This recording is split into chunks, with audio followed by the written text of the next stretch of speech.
All right, fellas, about time we got back to some Radiohead. The Bends. In the opening montage, you heard a clip from The Bends, and now you're going to hear Street Spirit Fade Out.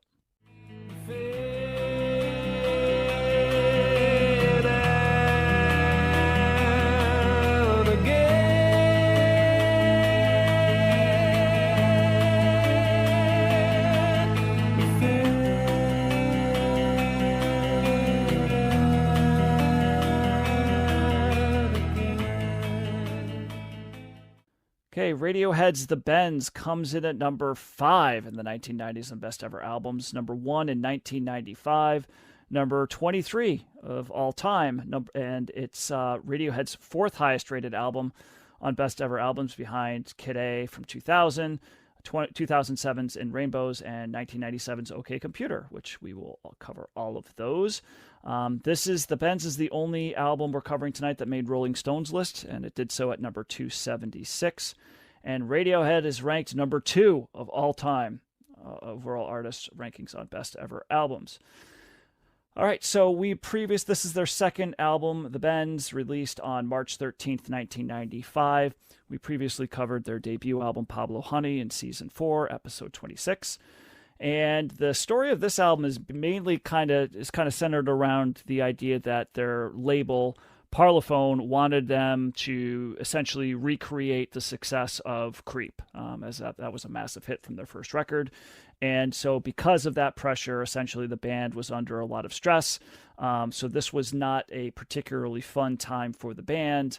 There were a lot of tensions in the studio, and it took longer for them to record than they initially thought. EMI, part of the subsidiary of the Parlophone label, gave them 9 months to record. They originally expected the record to be released in October of 1994, and of course that didn't happen. So it took longer than they thought. For this record, they selected John Leckie to produce. He's been a producer for a ton of stuff, an engineer, just studio wizard for lots of albums, but he actually produced several albums that we have covered, including Magazine's Real Life, Simple Minds, Empires, and Dance, The Falls, This Nation's Saving Grace, and both Stone Roses albums that we had covered. And there was a little bit of a pause that this record was put on in recording because Leckie had to go produce Ride's Carnival of Light. So another callback to another artist that we have covered. Also brought on to help with this record is Nigel Godrich as an engineer, and pretty much this was kind of where they started working with him. And after this record, Godrich essentially became Radiohead's de facto producer for all of their subsequent records. So there was some more songwriting distribution here. Pablo Honey was written mostly by Tom York, but the band saw greater collaboration from a number of the other members. So they go into the studio. They're starting to record. As I said, there were some tensions. They're starting to fight. York began mistrusting everyone, I guess. It just pissed off at the label, pissed off at bandmates and all this stuff. And their co-manager, Chris Hufford, considered quitting in light of all this because it was just getting a little too crazy. They did pause several times to go tour in May and June. They went to Europe, Japan, Australia, also Thailand and Mexico. And it became very clear that they weren't going to meet that goal to have the record come out in October. But kind of an important event happened in Mexico while they were on tour. The band members essentially had this big blowout argument. And later on, Tom York said, quote, "Years of tension and not saying anything to each other, and basically all the things that had built up since we had met each other all came out in one day. We were spitting and fighting and crying and saying all the things that you don't want to talk about. It completely changed and went back. We completely changed and we went back and did the album, and it all made sense." So it was kind of a very cathartic moment for the band that they were able to kind of say what they needed to say and get back to work. The tour also gave them a new sense of purpose. Their relationships improved, and their manager just essentially encouraged them to go into the studio and make the album that they wanted to make instead of trying to worry about how many units and that they were going to move for the record company. So that was kind of an important moment in the process of recording the record. Tom York said that, the record became a, quote, incredibly personal album, which is why I spent most of my time denying that it was personal at all. So I thought that was kind of funny. So the term "the bends" is the title that this is taken from is a term for decompression sickness. So obviously, if you guys are familiar with scuba diving, if you come up too fast, then you get the bends. It makes you ill, like something about nitrogen or something comes out of your body. I don't know the science behind it, but it's not good. If you go scuba diving, don't come up too fast or you get the bends. And that's basically Tom York saying we just came up too fast as a band. So it's interesting because I did read that's like the reference to the album title, but he also wrote the song The Bends before he wrote Creep. So it's kind of like, well, which one is it really? Maybe he just wrote parts of the song and then titled it later on, but I'm not exactly sure. So left for interpretation there.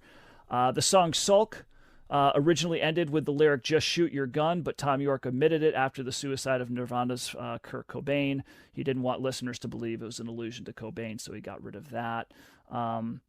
It does remain Radiohead's lowest charting album in the U.S., but it was certified platinum in January of 1999. And they toured extensively for this record, so got a lot of touring done from there. They actually their van was stolen before a show in Colorado, and all their equipment was stolen, including guitars and various amps and whatnot. And guitarist Johnny Greenwood, was actually reunited with the stolen Fender Telecaster Plus in 2015 after a fan recognized it as one they had purchased in Denver in the 1990s. So he was reunited with that guitar. Wow, weird. Yeah, kind of interesting. The band views this album as kind of a turning point that allowed them to kind of have some freedom and decide to take the direction of the band in different directions after this. Although Tom York did have some contempt for the style of rock that the Bends popularized, it's kind of like a post-Britpop kind of thing that artists like Coldplay and Travis and Snow Patrol and those types of guys kind of. Yeah, exactly. Yep. Post-Brit rock. Yeah, post-Brit rock. In 2006, he said, I was really, really upset about it, and I tried my absolute best not to be, but yeah, it was kind of like that sort of thing of missing the point completely. And Nigel Godrich said that he felt that Tom York was being a little oversensitive, and he told him, "Look, Tom, you did not invent guys singing in falsetto with an acoustic guitar. Okay, so slow down there." Yeah. I found this funny. They made several versions, different efforts to record Fake Plastic Trees. That's kind of a famous. It was difficult for them to figure that out. Guitarist Ed O'Brien likened one version to the Guns N' Roses song "November Rain," saying it was pompous and bombastic, just the worst. But I guess the turning point for that song came when one evening the band went out to go see a concert by Jeff Buckley in London. And York later said that, Buckley in that performance gave him the confidence to sing more in falsetto. And so that was kind of the influence there. And then he took it back and they re-recorded the vocals on not High and Dry, but on Fake Plastic Trees. And it really it really fit for the song. So, and it gave Tom York the confidence to start doing that a little bit more, singing more falsetto. And finally, I really enjoyed this story. So I guess Peter Gabriel recorded a cover of Street Spirit Fade Out for an album he recorded released in 2010 called Scratch My Back. So guys, this was an album in which Peter Gabriel it was all covers, and he selected several songs from a number of different artists. And he hoped that his plan was for each artist that he covered was for them to record one of his songs in the follow-up album, And I'll Scratch Yours, released in 2013. Okay. So he records a cover of Street Spirit Fade Out, and he wanted Radiohead to record a version of his 1982 song Wallflower. I like how he picks the song for them. You can already see how this is not going to go well. So apparently, hello, art rock band Radiohead. I have an idea for you that I'm going to have you do. How do you feel about this? So I guess according to Peter Gabriel, Radiohead ceased communicating after he sent them his version of Street Spirit Fade Out. He said, I guess that Radiohead just didn't like it, and I did go to listen to it. I could see why it's not very good. So although Peter Gabriel did release that album, And I'll Scratch Yours, most of the artists that he covered were on that record, but Radiohead was one of three that wasn't. So he had to get a couple other artists to record. But I just found that funny. Dear Radiohead, I'd like you to. So there you go. All right, Josh, I think you haven't gone first on any takes yet. What'd you think of the Bends? Well, it may be lowest in the U.S., but it's highest in my heart so far. As we go on this Radiohead journey, I really like this album, and I don't feel like I've ever listened to Radiohead a lot. I mean, I think once I met you, Matt, I kind of like went through the albums and listened to them, but I was like surprisingly familiar with a lot of these songs, and I don't know if that's just me listening to it a lot or they're coming up elsewhere, but I really like what they're doing here. This is different than Pablo Honey. I feel like you can see their creep, for pun intended, towards like more arty, more like electronic incorporation, but it works really well for me. They just kind of seamlessly blend. As stressful as you said it was for them to make this album, the end results were really, really good. I like Johnny Greenwood's guitar as usual. I feel like Tom York does interesting stuff with his voice. It always kind of, Radiohead always is like, they're not dream pop, but they got this kind of like weird ethereal quality to them at times with his voice, and I really like kind of the zone that they occupy with the rock and that aspect of it.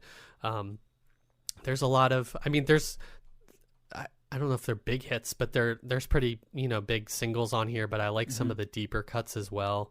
I like Black Star a lot towards the end. I like High and Dry is a famous one. I don't know. I thought all of the songs are pretty good ultimately, and it's kind of it was fun revisiting too, just because I feel like when you get to be the number 2 artist in overall rankings on best ever albums, you occupy a certain kind of like, they're like critically beloved at this point. Like they're kind of like the band in some ways that a lot of people go to, but I feel like I'm just appreciating them kind of anew in a lot of ways. And as we always say, with kind of the background of CTS and listening to all albums, I can kind of see the more of the roadmap to them and kind of what makes them special and unique as well. So I don't know. I really like this album. I also would like to point out I love the album cover. It's like that weird like early 90s CGI look, which is so like kind of distinct, and it's like a human kind of like, I don't know if he's like in joy or just despair or just he's leaning back and with his mouth open, and I what just it find is, Josh? No, what is it? It's one of those dummies that they use to practice CPR. Oh, okay. Yeah. And the picture, it was like the way that they set that up was basically like from that picture is from that image being projected on a television screen. So that's why it's kind of grainy and fuzzy. Interesting. So it's not CGI at all. It's more of just a projection. Okay. But okay. Well, then I stand corrected, but it still kind of mirrors that aesthetic in some ways. And I like that as well for some reason. It's, Radiohead also, I feel like it's the moniker of like being weird, and they are a little weird, but they're not like totally weird. And I kind of like that line that they're towing between weirdness and art rock and just straight up rock, and it works for me on this. So I'm in the Venn diagram of whatever attributes they have. So thumbs up for me is what I'm trying to say. So was this the first time you listened to this album as a whole?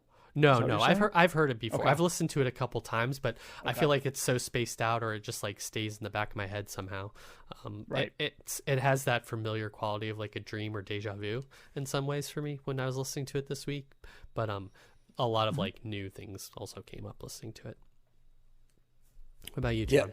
Yeah, I'm kind of stunned that this was the least selling Radiohead album. It's considering that like the next 15 years of British rock like spent like almost all of their time trying to sound like some combination of this and the Smiths, I feel like, over time. Like if the 90s bands wanted to sound a little bit like the Kinks and stuff, like this was such a it must have been annoying for them, because there's the sound so distinctly, because not just this album, but bands afterwards so sound like this. But of course, in visiting through all of these albums, right? Like we're hearing what's in Britain. Like contemporaneously to this, and it is not what the Bend sounds like, right?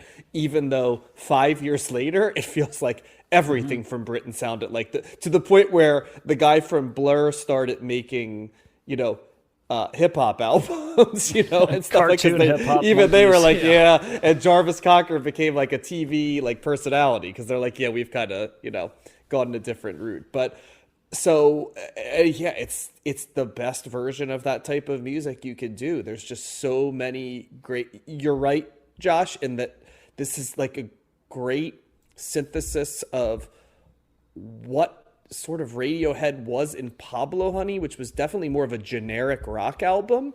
And so they're still very much a rock band here, but they're introducing all of like the art rock elements and sort of the drawn out inspirations, especially in the guitar work here, that lets you know exactly where they're headed down the road too, when they become, lean much more right into the avant-garde side of things than they are here. This is still very much like in a mainstream lane, albeit just with, flourishes built in, painting around the edges, I'd say. But you could very much put this, you could put songs from this on the Clueless soundtrack, right? Like they did with Fake Plastic Trees, or on MTV to play as a video like Just, right? So they're not sort of off the beaten path where, by the time they get to like something like In Rainbows or something, right? Like you're just not hearing Radiohead in like mainstream outlets anymore, even though it's selling well. It's become a pure like indie, cult band, right? In some ways, Radiohead still is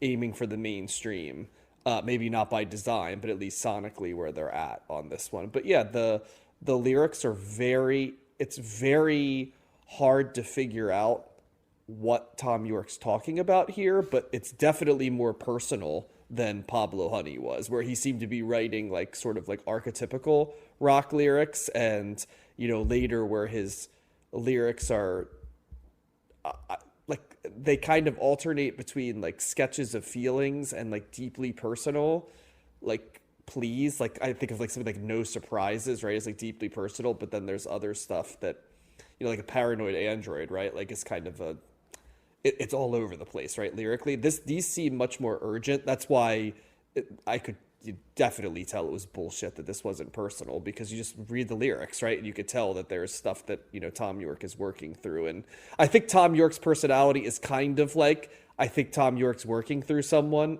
something like as a person, right? Like that's kind of like his default status, right? Like as a human and an artist, I feel to some degree. And the grandiosity of like Johnny Greenwood, who becomes like a musical like score writer for movies, like there's seeds of that here with like how big some of these songs are, and just even naming something, like they did, right? Like, the fade out right at the end, like very much has a cinematic appeal to it way before that becomes a thing. But this is a really great album. It toward the end, it kind of has a few too many songs that are slow from a pacing perspective. I like all of the songs, but I wish they'd spread them out a little bit more. But then that would have taken away, a great ender and then like a killer stretch at the beginning. So I don't know if I want to lose that part of it either. That would be my only thing, is I'd like a few of those more morose songs to or slower songs to kind of be spread out a little bit. But that's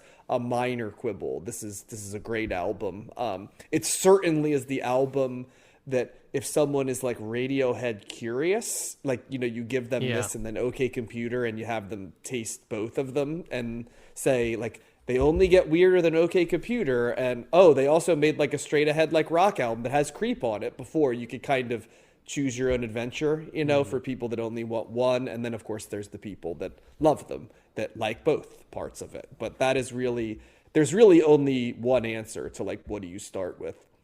When you're getting into Radiohead, it's like, do the Bends, then OK Computer, right? And go from there. It's a simple answer, but it's the right one. So, yeah, easy thumbs up here. Great album. And like a monumental step forward from their first album, where you almost can't process that Radiohead becomes what they become from that first album, because it's so the only thing I compare it to is like Tori Amos, like doing like a straight ahead bubblegum pop album and then becoming Tori Amos in terms of like, a jarring, maybe Alanis Morissette, right, being a kid star and then writing "You Ought to Know," So those are the two things that come to mind. But what was that Tori Amos thought? Was it Tori Can't Read? Tori Can't Read, yes. Why can't Tori read? Yeah, why can't Tori read? Exactly. Good call, Josh. And can't is spelled with a K or something Yes. Oh, just one of my 3 favorite anecdotes in any artist we've covered so far. All-time great album cover too. She's got the hairspray hair and stuff. So maybe we'll do a CTS covers truly terrible albums thing, like an old school cold listed hot take where there's 7 of them, right? And we just kind of laugh. Yeah.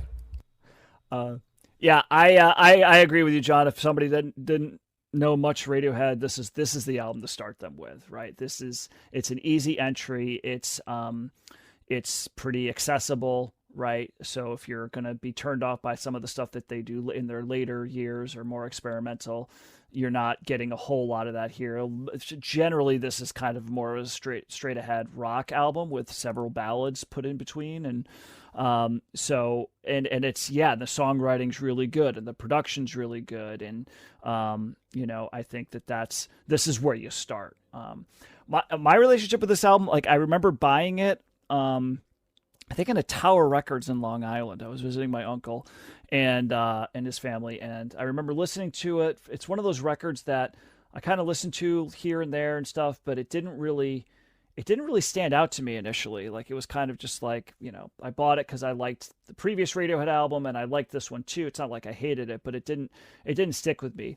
And it didn't really start hitting me until in college. One of my friends who was a huge Radiohead fan, I put it on one night or whatever, and just and it's one of those things that I'm just listening to it again for the first time, kind of not really having really, well-versed, memories of listening to this in the previous years. And what stood out to me then were kind of some of the lesser known tracks, like a Bulletproof or a Black Star or, Nice Dream, the songs that just really, I was like, damn, that's really good. Damn, that's really, and then I started going, okay, this album's a different level, because I always liked the singles. And then when I really started kind of feeling the deeper cuts, that's when it kind of really gelled for me. It's excellent. And I see what you're saying, John. If you want kind of more of a mix of kind of more of the heavier songs, maybe towards the back or whatever. But man, when they hit on some of those heavier songs, like Just and My Iron Lung, those songs are crazy. My Iron Lung is a crazy song.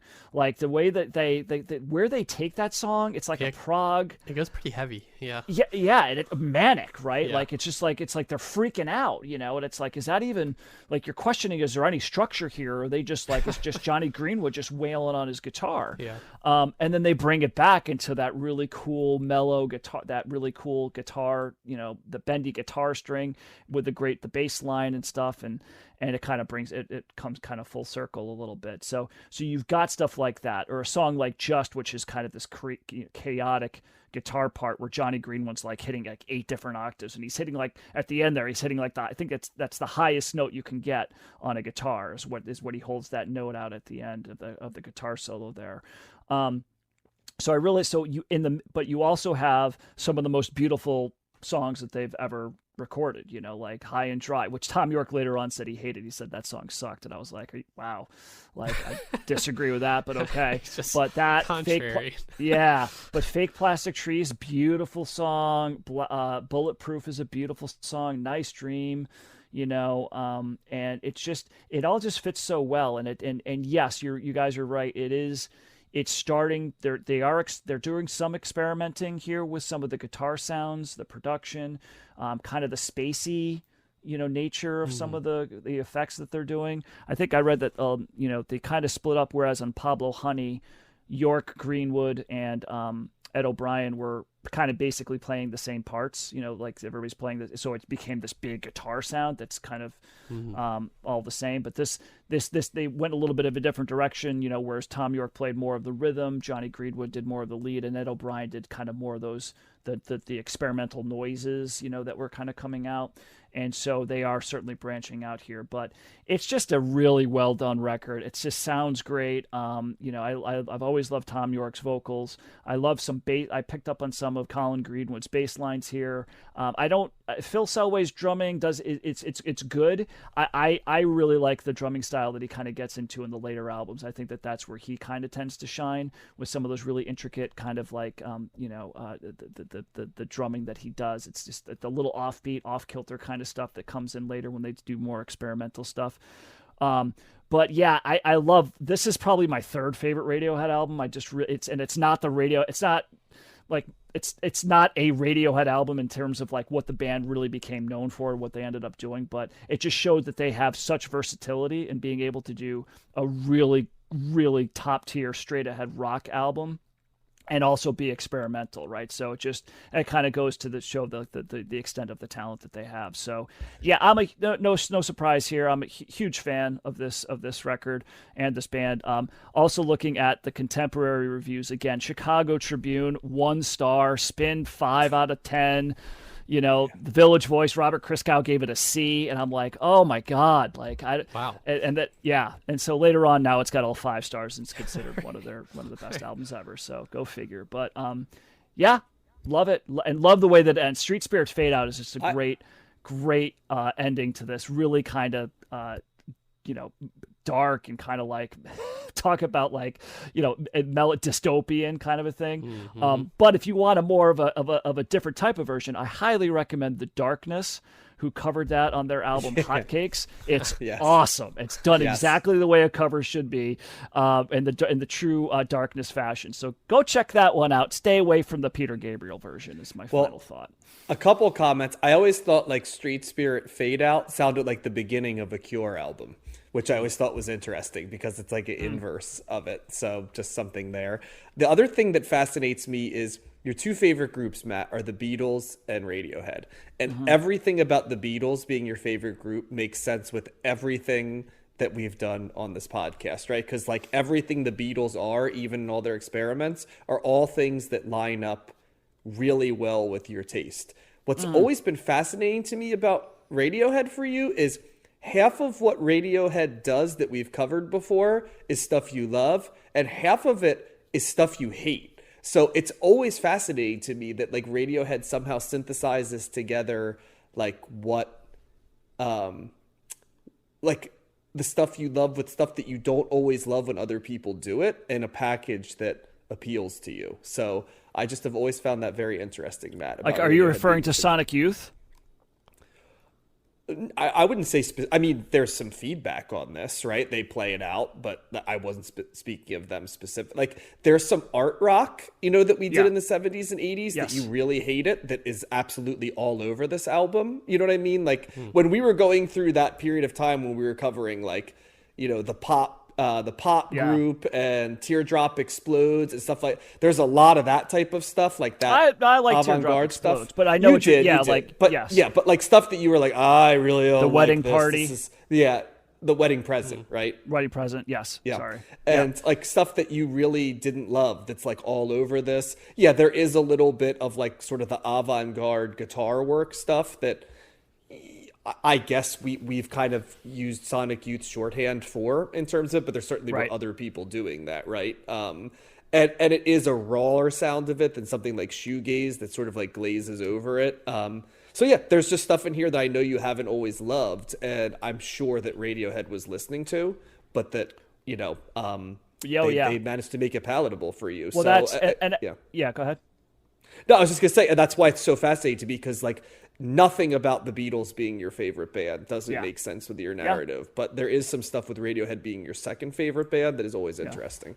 Yeah, and I think that's pretty fair. I think the difference is on paper, Radiohead is my second favorite band makes more sense than Radiohead is your second favorite. But band. Here's the thing, like, and I think one thing that I've always been held true to is like I don't mind the avant-garde, I don't mind the quirky experimental stuff, but for me, it always has to be grounded in something that is palatable, right? That is more Beatlesque, if you will. And Radiohead does that a lot. Now here, I wouldn't say that that's happening here so much. I mean, that's probably the question. The reasons for my love of Radiohead beyond OK Computer are really kind of like where that question comes into play, because that's where they, with Kid A, Amnesiac, the stuff that came out in Rainbows, you know, that's where they do more experimental stuff. They do some things that, you know, that might not be as palatable. But like Street Spirit, if we go off of what you said about Sonic Youth, like Street Spirit could be a Sonic Youth song. I don't know. If you just change the tuning of the guitar. Oh, okay, well that's a huge thing though. What you just said I know. is a huge I'm just thing. saying though, but the structure of that song is very similar to something that would be on Daydream Nation. It's just that the key plays, you know, like drop tunes and alternate tunings where yes. you know Radiohead keeps it in more of like the major chords and stuff and like it's that. more melodic, right? I mean, and it's like I wouldn't say more, just different type of melodic, you know. I hear I'll just say this. For me, I just hear way more melody in Radiohead than I ever heard in Sonic Youth.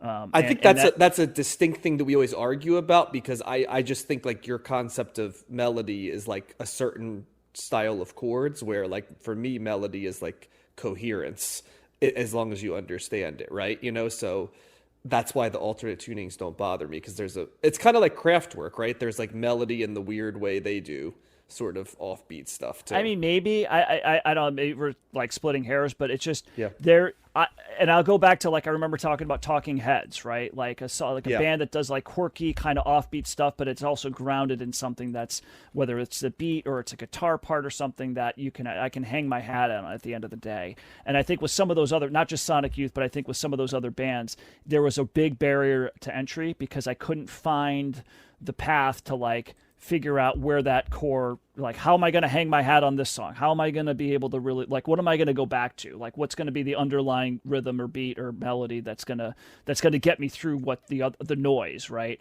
Right. So, and I find that way more in Radiohead. I find that Radiohead does a really good job of balancing that and mixing those things, and that's one of the reasons I like them so much. And I do like more of a melancholy kind of sound too, like that Street Spirit Fade Out's a great example. It's just like, man, that's a dark sounding song, but it's also beautiful at the same time. Like his voice and it just melds for me. So yeah, it makes sense. It's a little like, why is Matt like Radiohead so much? Like, you know, the Beatles make sense. Radiohead's a little different, but it's just, there's way more in here that I can kind of relate to and connect with. Well, it's also funny because you didn't love the melancholic like Cure stuff, which also reminds me of Radiohead quite a bit. Like, no, I just didn't like Pornography. Yeah, but like other stuff, you know, it's interesting. Like I said, it's always fascinated me. So, yeah, but I hate to use Sonic Youth as the shorthand for all of that. We could just as easily use like Dinosaur Jr. or somebody like that too, right? For like, well, I like Dinosaur, but to Sonic Youth is the thing, because it's like one of the few bits. Like there's a couple of different artists that we've covered where it's been like, this is a really well-known, respected, like one of the greatest artists of all time, and I just don't like, right? Like I throw Sonic Youth in there. Yep. I'd throw Stevie Wonder. I don't know if I say I don't like Stevie Wonder, but I definitely wasn't that high at Stevie Wonder. Joni Mitchell was another one. Like there's a couple here and there. It's just like, I just tried. I can't, I don't get it. It's not my thing.